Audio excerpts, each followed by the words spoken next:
Hello. तर हा होता कालचा दिवस. मी होते माहेरी आणि मला माझ्या चुलतीने जेवायला बोलवलं होतं आणि जेवणात होतं मटण रस्सा, मटण फ्राय आणि मटण पिवळं आणि काय मस्त जेवण झालं होतं.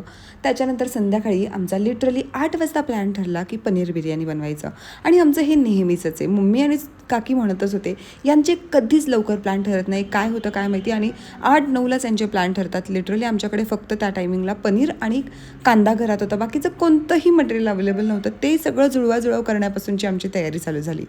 आता इथे हेल्पला करायला भरपूर आम्ही जणं होतो, पण मटेरियलच अवेलेबल नसेल तर काय करणार. तरीही पटपट पटपट आवरलं, कारण सगळेच भुकेलेले होते.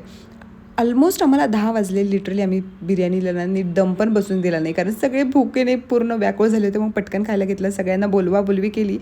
अजून उरुळीवरनं येताना टोस्टर आणले होते आणि टोस्टर ही अशी गोष्ट आहे ना, मला खूपच जास्त आवडते, पण मला पुण्यात अजून टोस्टर कधीच भेटलं नाही. मे बी आमच्या इकडे सोडून बाकीकडे कुठंच अजून टोस्टर ही गोष्ट कोणाला माहीत नसेल. तुम्हाला माहिती आहे का? मला कमेंट करून नक्कीच सांगा.